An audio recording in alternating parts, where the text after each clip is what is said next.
Hey everyone, welcome back to the channel. If you've ever felt that cold knot in your stomach when someone you should trust looks you dead in the eye and lies, really lies, like they believe their own story more than the truth, then drop a same in the comments right now. I need to know I'm not alone before I tell you this one. Because today I'm sharing the story of how my stepmother tried to erase me from my own life, and how I made sure she erased herself instead. My name is Isabella Reyes, and for most of my 29 years, life felt like it was finally settling into something good. I grew up in a quiet suburb outside Atlanta, Georgia. Big oak trees, screened porches, the kind of place where neighbors wave, but don't pry too deep. My mom passed when I was 9, leukemia that came fast and left us hollow. Dad remarried 4 years later to Vanessa Harlow. She swept in like a summer storm, warm smile, perfect blowouts, voice like honey over gravel. She called me Sweet Pea from day one, baked cookies that smelled like vanilla dreams, and convinced Dad she was the fresh start we both needed.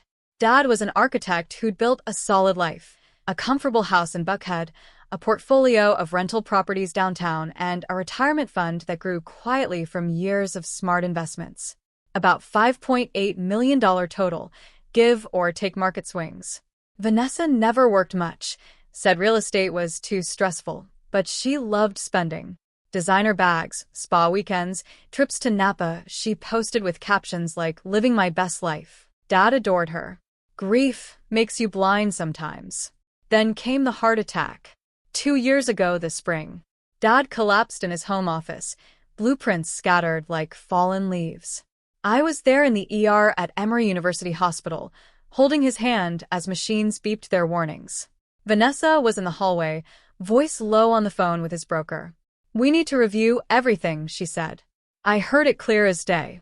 Dad never woke up. The funeral was small, rain-soaked. I stood by the casket in black, rain mixing with tears I couldn't stop. Vanessa dabbed her eyes with a silk handkerchief, whispering to relatives how devastated she was.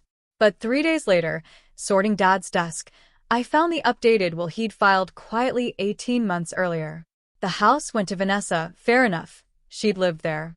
But the investment portfolio, the rentals, the liquid assets? All to me. A trust he'd set up years ago, now fully mine as executor. That's when the first crack appeared. Bank alerts started pinging my phone. Small transfers out of the trust's management account. $7,200 to an LLC in Delaware. $9,500 to another in Nevada. Nothing flashy enough to scream fraud, but steady. Like someone testing the water before diving in. I didn't scream. I didn't confront. I just watched. Because Vanessa didn't know what I really did for work. I wasn't just some office admin like I let everyone think. For 7 years, I'd been a senior forensic accountant at a boutique firm in Midtown Atlanta, specializing in asset tracing for high-net-worth divorces and estate disputes. I'd followed money trails through shell companies, fake invoices, hidden offshore accounts. I'd testified in court 3 times. I knew exactly what a slow bleed looked like. So, I went quiet. Moved out of my nice condo Dad helped with rent, into a 1-bedroom walk-up indicator that smelled faintly of old coffee. Drove my beat-up Subaru. Wore hoodies and sneakers. Smiled at family barbecues while Vanessa squeezed my shoulder and said, "Your dad would want us to lean on each other, honey." Every night, alone in my dim kitchen, laptop glowing, black tea going cold, I mapped every transaction. Timestamps, IP logs, device fingerprints. I built a digital trail brick by brick. Vanessa thought she was playing chess. She had no idea I was already 10 moves ahead. Vanessa didn't waste time. She started laying the groundwork the very next month. Subtle at first. Phone calls to my Aunt Lydia, Dad's older sister, my cousin Marcus, even Dad's old golf buddy from the club. "I'm really worried about Isabella," she'd say, voice trembling just enough to sell concern. "She's been so withdrawn since the funeral. Forgets things. Calls me crying at odd hours, asking where her dad is." I think the grief hit her harder than we realized. I heard the stories secondhand. Aunt Lydia pulled me aside at a family cookout that summer, paper plate of ribs in hand, eyes soft with worry. "Honey, Vanessa mentioned you've been struggling." If you need to talk, or maybe see someone professional, she trailed off, not wanting to say therapist out loud like it was a dirty word. I just smiled, small and sad, and said, I'm okay, NL Whitey. Just taking it day by day. She hugged me tight, smelling like sunscreen and charcoal smoke, and I let her believe the lie. Because every sympathetic nod she gave Vanessa was another brick in the wall I was letting her build, higher, stronger, so the fall would hurt more. Inside, though, I was unraveling in slow motion. Every night after those dinners, I'd sit on my tiny balcony overlooking the MARTA tracks, listening to trains rumble past like distant thunder. My hands would shake, holding the mug. Not from cold, from the weight of pretending. I kept asking myself, what if they never see the truth? What if I'm wrong about one transfer, one timestamp, and the whole case collapses? What if Vanessa's performance is so good that even I start doubting my own eyes? But doubt is a luxury I couldn't afford. So I kept digging. By late fall, the transfers had climbed past $420,000. She'd gotten bolder, $18,000 to consulting fees for Horizon Crest Advisors LLC, Nevada, $22,000 wired to Sapphire Ridge Holdings, Delaware. I traced the wires back through VPNs she thought were clever. They weren't. The originating IP always looped to the same Comcast modem at the Buckhead house. Device ID matched her MacBook Pro. She never logged out of the trust portal. Sloppy. Arrogant. Perfect. Then came the boyfriend. His name was Julian Pierce. 41, divorced, ran a boutique wine import business that mostly imported red ink. They'd met at a charity gala Dad sponsored 2 years before he died. I found the photos on her locked Instagram. Private mode doesn't stop forensic screenshots if you know where to look. Julian in a tux, arm around her waist, both smiling like they'd won something. Hotel receipts from Savannah, Asheville, even a long weekend in Key West, paid from one of the Shell accounts. The same accounts she was draining. I didn't feel rage when I saw those. I felt cold clarity. This wasn't just theft. This was replacement. She was building a new life on the ashes of mine and Dad's. The real escalation hit in December. Vanessa filed the petition. Emergency temporary guardianship and conservatorship over me, claiming incapacitation due to severe grief-induced psychological decline rendering her unable to manage financial affairs or basic self-care. She attached a psychological evaluation from Dr. Harlan Voss, a licensed clinician who, surprise, had never met me. His report was 6 pages of hearsay. Patient exhibits signs of dissociation, memory impairment, paranoia, based on collateral reports from family and spouse. Collateral. That's lawyer speak for whatever Vanessa told me over coffee. She wanted control of the trust. Immediate freeze on distributions, her as temporary trustee, power to protect the assets from mismanagement. If granted, she could legally move the remaining millions wherever she wanted, probably straight into Julian's wine empire or their next beach house fantasy. The hearing was set for February 14th, Valentine's Day. Ironic, right? Love and betrayal on the same calendar square. I spent Christmas alone in my apartment. Lights off, Chinese takeout. Verdict, my rescue mutt, he still got 3 legs and 0 chill, snoring on my feet. I stared at the binder on my coffee table, now almost 3 inches thick. Red tabs for bank records, purple for digital forensics, orange for corporate registry docs from the Secretary of State searches, yellow for the forged letter of intent she'd slipped into her filing. That letter, supposedly from Dad, dated 6 weeks before his death, giving her full discretionary authority over the trust, was the crown jewel. I'd already had it forensically examined.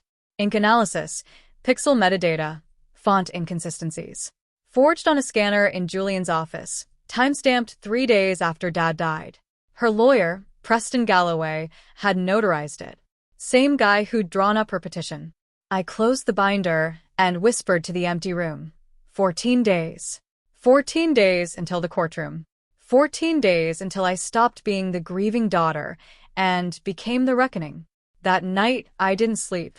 I sat on the floor with Verdict's head in my lap, running my fingers through his fur, feeling his heartbeat steady against the storm in mine. I wasn't fearless. I was terrified, Terrified she'd win. Terrified the family would choose her tears over my proof. Terrified I'd lose the last piece of data I had left. But fear isn't failure. It's fuel. So I sharpened it. I rehearsed every line in front of the mirror until my voice stopped shaking. I practiced the stare, the one that says, "I see you," without a single word. I packed the binder like armor. And every morning I woke up, looked at the date on my phone, and counted down. The trap was set. All she had to do was step into it. February 14th arrived like a slow-rolling fog. Atlanta was unusually cold that morning, gray skies, wind cutting through coats, the kind of weather that makes you feel exposed even indoors. I walked up the marble steps of the Fulton County Superior Court in my charcoal blazer, hair pulled back tight, the black binder tucked under my arm like a shield. My stomach was a knot of barbed wire, but my face stayed calm. I'd practiced that calm in the mirror until it felt like skin. Inside courtroom 7C, the air smelled of old wood polish and nervous sweat. Vanessa sat at the petitioner's table in a cream cashmere sweater, pearls gleaming, looking every inch the concerned guardian angel. Her lawyer, Preston Galloway, adjusted his cufflinks like he was prepping for a closing argument on law and order. Behind them in the gallery, Aunt Lydia, Uncle Ray, my cousin Marcus and his wife, even Dad's former business partner who'd flown in from Charlotte. They all wore the same expression, pity mixed with obligation. Vanessa had spent months feeding them the narrative. Poor Isabella, broken by grief, spiraling, needs protection. They believed it because they wanted to, because it was easier than questioning the woman who'd cooked them Thanksgiving dinner for a decade. The bailiff called the case. In re. Guardianship and conservatorship of Isabella Reyes. Judge Eleanor Hayes took the bench, late 50s, sharp eyes behind rimless glasses, the kind of judge who'd seen every flavor of family betrayal and still looked mildly disappointed every time. She nodded at Preston. Petitioner may proceed. Preston stood, voice smooth as polished marble. Your Honor, we are here today because Miss Reyes has suffered a profound psychological decline following the sudden loss of her father. She exhibits clear signs of incapacity, missed mortgage payments on her condo before she abandoned it, forgotten family obligations, erratic behavior reported by multiple witnesses. Most alarmingly, the family trust, valued at nearly $6 million, has seen unexplained withdrawals totaling over $420,000 in the past 18 months with no corresponding documentation or oversight. We have submitted affidavits, bank summaries, and a professional psychological evaluation confirming these concerns. We respectfully request immediate appointment of Mrs. Vanessa Harlow as temporary guardian and conservator to safeguard Miss Reyes and the estate. Vanessa dabbed at her eyes with a tissue she'd already folded into perfect quarters. I promised Robert I'd look after her, she said, voice cracking on cue. He was so worried about her state of mind in those last months. I can't let her destroy what he built. Not for her. Not for our family. The gallery murmured in sympathy. Aunt Lydia reached over and squeezed Marcus's hand. I felt every pair of eyes on me, waiting for the meltdown they'd been primed to expect. Tears, shouting, confusion. Instead, I sat perfectly still, hands folded, breathing slow. Inside my head, a single thought looped. Let her talk. Let her dig. Judge Hayes turned to me. Miss Reyes, you're representing yourself today? Yes, Your Honor. You understand the gravity of these allegations? I do. Very well. Your response. I stood slowly. The room hushed so completely I could hear the wall clock ticking. I looked straight at Vanessa. Not at the judge, not at the gallery. Just her. 3 full seconds of eye contact. No blink. In body language, that's a quiet declaration of war. Her smile flickered, just a hairline fracture. Your Honor, I began, voice level. I appreciate my stepmother's concern. But before we discuss my supposed incapacity, I'd like to address the financial irregularities she just mentioned. Because she's right about one thing. Over $420,000 has left the trust. I didn't miss it. I tracked it. Every cent. I lifted the binder and placed it on the table with a soft thud that echoed louder than it should have. May I approach? Judge Hayes nodded. I walked forward, heels clicking on the hardwood, and set the binder in front of her. This contains 17 months of forensic documentation. Red tabs are certified bank records and wire confirmations. Purple tabs are IP logs, device IDs, and VPN routing data. Orange tabs are Secretary of State filings for the 3 LLCs that received the funds: Horizon Crest Advisors, Sapphire Ridge Holdings, and Emberline Management Group. All 3 list Vanessa Harlow as the sole beneficial owner in their confidential ownership disclosures. A ripple went through the gallery. Aunt Lydia's hand flew to her mouth.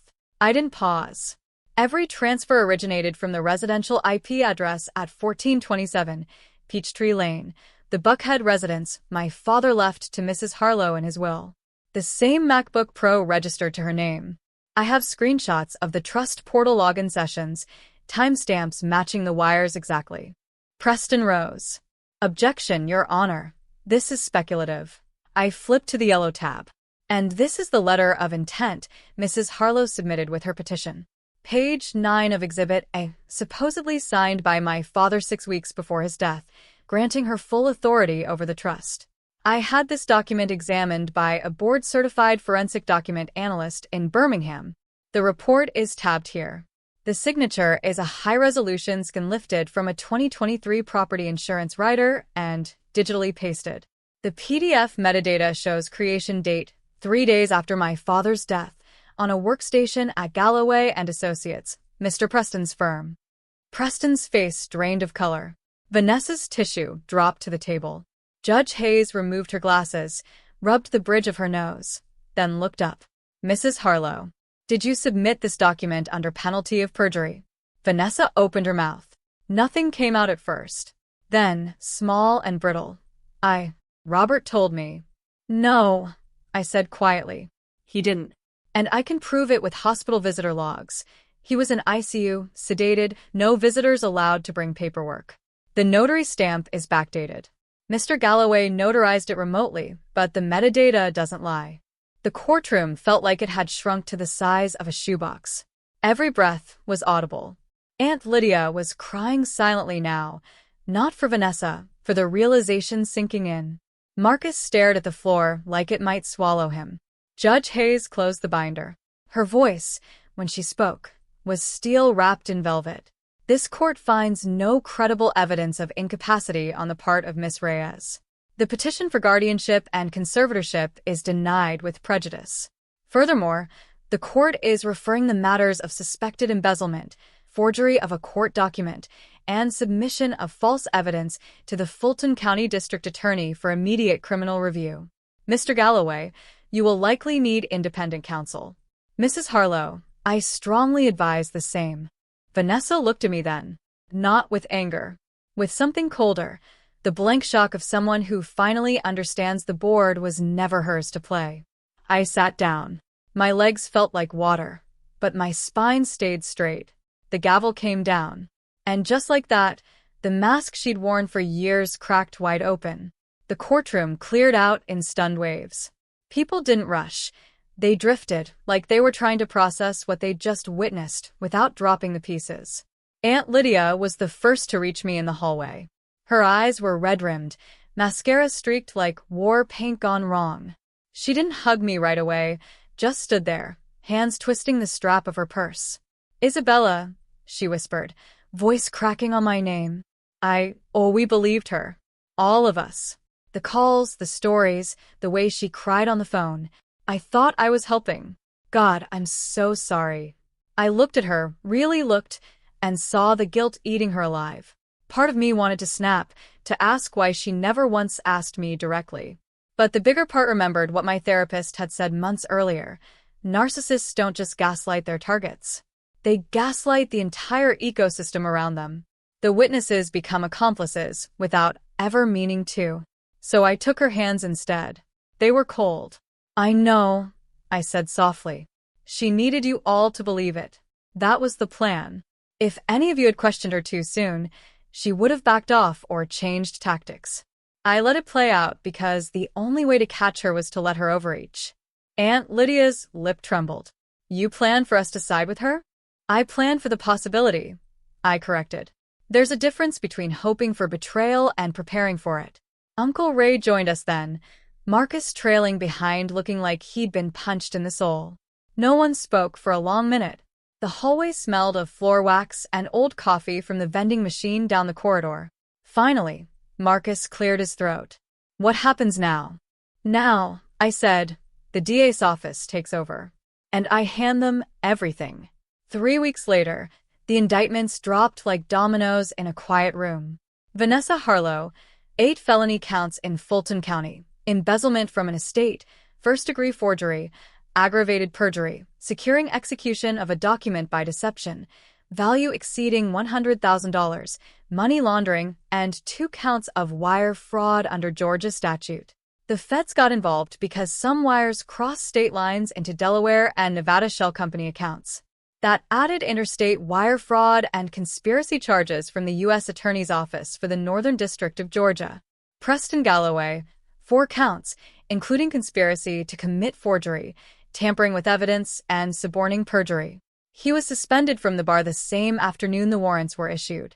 Julian Pierce, named unindicted co-conspirator in the state case, but cooperating fully with federal investigators after they froze his wine import business accounts and seized the Savannah condo he and Vanessa had bought with stolen funds.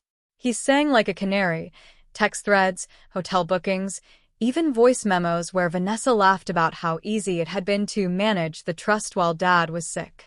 The seized assets started rolling back into the trust almost immediately. The condo, 2 brokerage accounts totaling $1.2 million, luxury watches and jewelry purchased post-theft. The shell companies were dissolved by court order, every traceable dollar clawed back with interest penalties. Vanessa posted bail, $250,000, cash from a cousin who clearly hadn't gotten the full story yet. She tried calling me the night after the arraignment. Blocked number, but I recognized the Atlanta area code pattern. I answered on the 3rd try, mostly because curiosity is a dangerous thing. You think you've won? Her voice was flat, stripped of the honeyed performance. Just raw venom now. You destroyed everything. My life, my future. After everything I did for your father, for you. I let the silence stretch. Then, you didn't do anything for us, Vanessa. You collected. There's a difference. She laughed, bitter and short. You're just like him. Cold. Calculating. You'll end up alone. Maybe, I said. But I won't end up in prison. She hung up. I blocked the number. Then the next 3 she tried over the following week. Narcissists don't quit when they lose the game. They just flip the board and demand a rematch. I wasn't playing anymore. The emotional weight didn't lift all at once. Some nights I still woke up at 3 a.m., heart hammering, convinced the whole thing had been a dream and she was still out there, still winning. I'd get up, make tea, sit with Verdict on the couch while he snored against my leg. His 3-legged limp had become comforting background noise. I'd open the binder one last time, not to check facts, but to remind myself the pages were real. The evidence hadn't vanished. Neither had the betrayal. But slowly, the nights got quieter.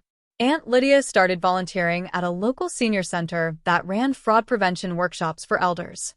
She told me over coffee one Saturday that helping other families spot the red flags made the guilt bearable. I can't undo what I believed, she said, but I can make sure fewer people fall for it. Marcus apologized in his own awkward way, showed up at my door with a 6-pack of craft beer and a promise to never take anyone's word over yours again. We didn't hug it out like in movies. We just sat on the balcony, drank, and talked about Dad. Real talk. The kind we should have had years earlier. I restructured the trust completely. Fired the old advisor who'd been too cozy with Vanessa's suggestions. Hired a fiduciary firm in Buckhead that reported only to me. I sold the big family house, too many ghosts, and moved into a cozy townhouse in Inman Park with a tiny yard for Verdict to hobble around in. I set up a scholarship at Georgia State in Mom's name for first-generation women in STEM. Mom would have loved that quiet pride instead of loud monuments. The criminal cases dragged on. 11 months of motions, pleas, delays. Vanessa took a deal to avoid trial, 7 years in state prison, followed by 5 on probation. Preston got 4 years and permanent disbarment. Julian walked with probation and restitution after flipping. The Savannah condo became part of the estate recovery. The feds auctioned it off and wired the proceeds back to the trust. I didn't attend any of the sentencings. I didn't need to see her in orange. My closure had come the moment Judge Hayes closed that binder. The day Vanessa was sentenced, I didn't go to the courthouse. I didn't need the final gavel echo or the sight of her in cuffs to feel finished. Instead, I drove south to the little cemetery in East Point where Mom is buried. It's tucked behind a row of magnolias, quiet except for the occasional plane rumbling overhead from Hartsfield-Jackson. I parked under the same live oak that's shaded her stone for 20 years, acorns crunching under my sneakers as I walked the familiar path.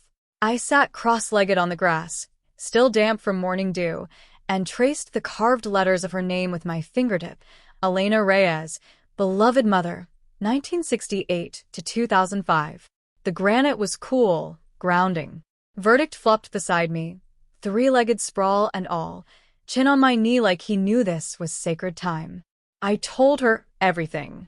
I told her about the trust, how Dad had quietly made sure I'd be okay. About Vanessa's slow theft, the shell companies with their ridiculous names that sounded like luxury real estate brochures. About the forged letter, the courtroom silence when the truth landed, the way Aunt Lydia's face crumpled when she realized she'd been played. I told her about Julian, the wine guy who thought he'd hit the jackpot and ended up cooperating to save his own skin. About the indictments, the plea deals, the years behind bars. Then I told her the part I'd never said out loud to anyone, not even my therapist. For 5 months, Mom, while I tracked every dollar, while I smiled across dinner tables and let her pat my hand like I was still 11, I was terrified. Every single day. I woke up shaking at 3 a.m., convinced she'd find the laptop trail, or that the family would never believe me, or that the judge would look at my binder and see nothing but a grieving daughter making up stories. I wasn't brave. I was scared out of my mind, but I kept going anyway. Not because the fear went away, it never did, but because letting her win felt worse than any prison she could end up in. I leaned my forehead against the stone, eyes burning. You always said strength isn't about never feeling afraid. It's about deciding fear isn't permission to quit. I decided that. For you. For Dad. For the version of me you raised to stand up even when her knees were knocking. Verdict nudged my hand with his wet nose. I scratched behind his ears and let the tears come. Quiet ones, the kind that wash instead of wreck. When they slowed, I looked up at the sky. Pale February blue, the kind that promises spring even when it still feels far away. I stood, brushed grass from my jeans and whispered, "Thank you for teaching me patience as a weapon." I used it, and it worked. Back home that afternoon, I opened the blinds wide, something I hadn't done in months. Sunlight poured across the hardwood, catching dust motes like tiny sparks. I made coffee, strong and black, and sat at the kitchen table with the binder closed for the last time. I didn't need to open it anymore. The pages had done their job. Over the next year, life rebuilt itself in small, steady pieces. I kept the trust intact but shifted investments, more green energy, more community funds, less blind faith in advisors. The scholarship in Mom's name awarded its first recipient, a young woman from Macon studying computer engineering. When I read her thank you letter, I cried again, this time happy tears. Aunt Lydia and I meet for brunch once a month now. No more awkward silences. We talk about Dad's terrible dad jokes, Mom's secret recipe for tres leches, the way life keeps surprising us. She still carries some guilt, but she channels it, runs fraud awareness sessions at the library, helps seniors spot scam calls. Marcus checks in regularly, sends dumb memes at 2 a.m. when he knows I'm up. Family isn't perfect, but it's honest now. And me? I'm not the same Isabella who moved into that Decatur walk-up with nothing but suspicion and a laptop. I laugh louder. I sleep through most nights. I adopted a second dog, a scruffy terrier mix named Echo, because Verdict needed a sidekick and honestly, so did I. We walk the Beltline at sunset, 3 mismatched legs and 4 steady ones, and I don't look over my shoulder anymore. If you're watching this right now and something feels off, bank alerts you can't explain, a loved one who's suddenly worried about your mental state while quietly moving money, a story that keeps changing. Listen to that feeling. You're not crazy. You're not paranoid. You're awake. Document everything. Quietly. Tell almost no one until you're ready. Build your case like you're building a house, one brick, one page, one timestamp at a time. And when the moment comes, walk in with steady hands and open that folder. Let the truth do the talking. Because the people who try to erase you, they never expect you to rewrite the ending. Vanessa thought she was the main character. She played loud, fast to the crowd.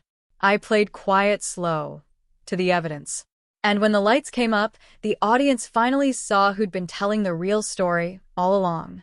If this hit home for you, drop a heart in the comments. Or share your own moment when patience won out over panic. You're not alone in this. We see you. We believe you. Thanks for staying with me through the whole thing. I'll see you in the next one. Take care of yourselves out there.